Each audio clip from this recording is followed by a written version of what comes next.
स्वयंपाकात स्वादाची जान, डीएम मसाले तुमच्या घराची शान. छत्रपती शासन महिला गृह उद्योग कबनूर इचलकरंजी घेऊन येत आहेत अस्सल परंपरेची मराठमोळी चव म्हणजेच डीएम मसाले. मटन मसाला, चिकन मसाला, धणे पावडर, गरम मसाला, बिर्याणी मसाला, तिखट चवदार मसाले आणि चटणी म्हणजेच डीएम मसाले.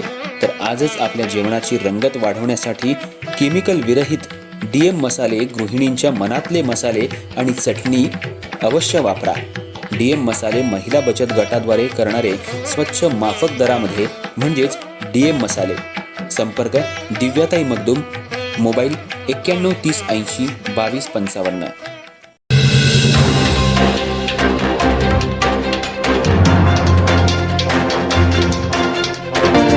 इचलकरंजी वासियांच्या जिव्हाळ्याच्या पाणी प्रश्नावर आणि सुळकुड योजना तातडीनं मार्गी लावावी यासाठी शिवशाहू विकास आघाडी आणि महाविकास आघाडीच्या वतीनं काढण्यात आलेल्या 21 किलोमीटर लांबीच्या जलपदयात्रेची सांगता शहापूर इथं छत्रपती शिवाजी महाराज चौक या ठिकाणी झाली.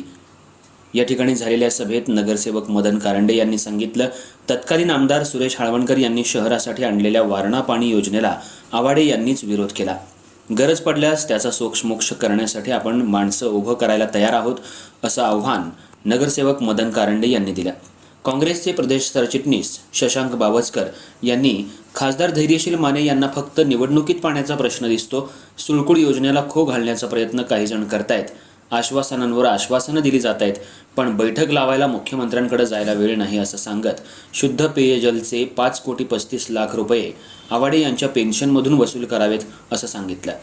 उदयसिंग पाटील यांनी मोठ्या योजना राबवण्यासाठी आमदार आणि खासदार लायक पाहिजेत, हे दोघे कमकुवत आहेत. पाणी पुरवठा विभाग भ्रष्टाचाराचा अड्डा बनला असल्याचा टोला लगावला. रणजित जाधव यांनी लोकप्रतिनिधींचा उपयोगच होत नसेल तर त्यांनी राजीनामा द्यावा अशी मागणी केली. संजय तेलनाडे यांनी आमदार नेतृत्व इचलकरंजीचं करतात आणि राहतात कोल्हापुरात, त्यांची गाडी अडवा आणि जाब विचारा असा इशारा दिला. यावेळी अब्राहम आवळे, सयाजी चव्हाण, नितीन कोकणे यांची भाषणं झाली. शिवसेना शहर प्रमुख तथा नगरसेवक शिवाजी पाटील आणि युवासेना शहर समन्वयक रतन वाझे यांच्या नेतृत्वाखाली आणलेल्या सुळकुड येथल्या दूधगंगा नदीतल्या पवित्र जलानं गाव भागातील पुरातन महादेव मंदिरातल्या पिंडीला अभिषेक करून जलपदयात्रेला प्रारंभ करण्यात आला. त्यानंतर शहरात दाट लोकवस्तीच्या भागातून 21 किलोमीटर लांबीची ही जलपदयात्रा शहापूर गावचावडी समोरील छत्रपती शिवाजी महाराज चौकात आल्यानंतर पदयात्रेचं सभेत रूपांतर झालं. या पदयात्रेत भागातील नागरिक, पदाधिकारी, कार्यकर्ते सहभागी होत होते.